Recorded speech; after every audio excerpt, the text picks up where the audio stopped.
You really can't know Hillsborough until you know Mike Troy. After moving into town 4 years ago, he's become one of Hillsborough's biggest advocates, and he has recruited several people to move here. According to Mike, there's just places in the world where people create better, where painters see the light better, and musicians hear the notes better. For him, Hillsborough is one of those magical places where people can really flourish. If you spend any amount of time with Mike, there's a good chance he will share a copy of his latest poems with you. He has estimated that he'd handed out some 10,000 of these chapbooks over the past 17 years, and he is recently named Hillsborough's first official poet laureate. A copy of Mike's poem entitled "I Wish" hangs in the front windows of many of stores in King Street. "I Wish" celebrates Hillsborough and several of downtown places unique to it. The poem begins, "There's a place where poets walk and talk the talk that poets talk. It isn't far or hard to find. It lives in every heart and mind. It's near a little hardware store that always has an open door. And from the door it's just one hop to a magic coffee shop. And while we're wishing, let's just say, next door we'll have a French cafe. Out back, a bookshop on an alley completes our local place, Pagali. At sidewalk tables, people natter of anything that doesn't matter, in a dusk limelight time where the dogs don't bark and poems rhyme." Among Mike's many friendships is a growing relationship with the artistic community. Mike has a special respect for art and the people who create it, whether they are writers, photographers, visual artists, or musicians. He is currently the inspiration for a character in a Lee Smith novel.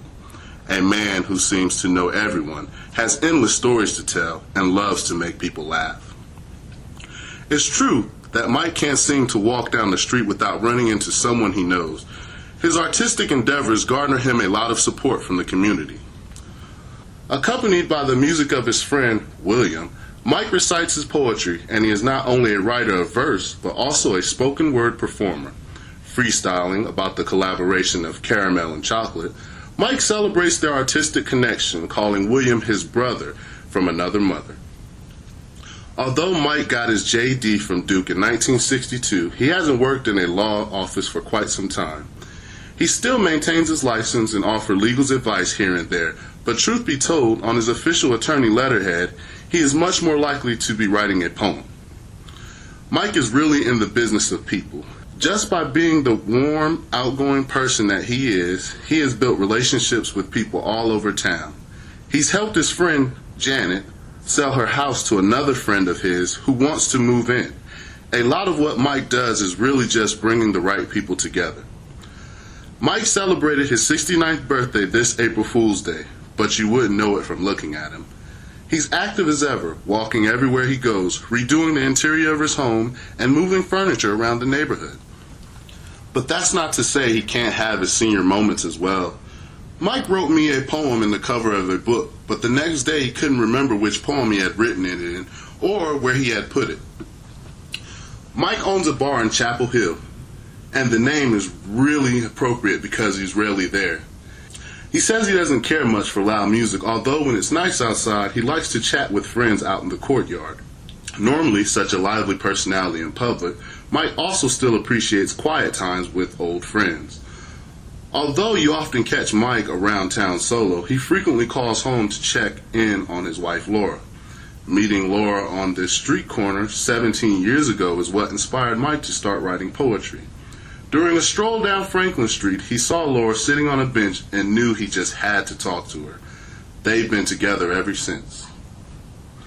Mike says that after meeting Laura, he found a world he had never known. They raised flowers and cats, sang songs, and practiced yoga. They backpacked around Australia and New Zealand for 6 months, walking, hitchhiking, and hopping on buses to get around.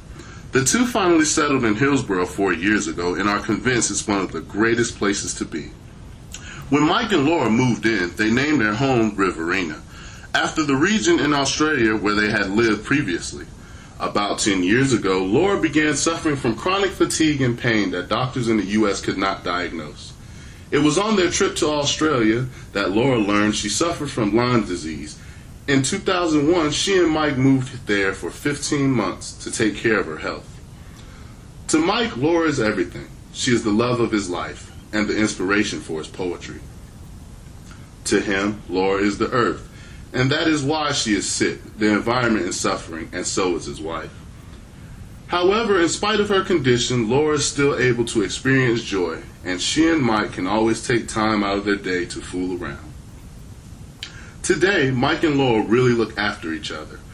Laura still experiences trouble with her illness, but it is her spirit and her soul that inspire Mike every day.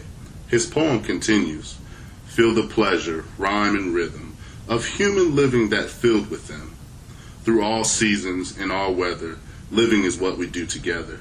So grab a table, take a cup, pull up a chair and fill a dish.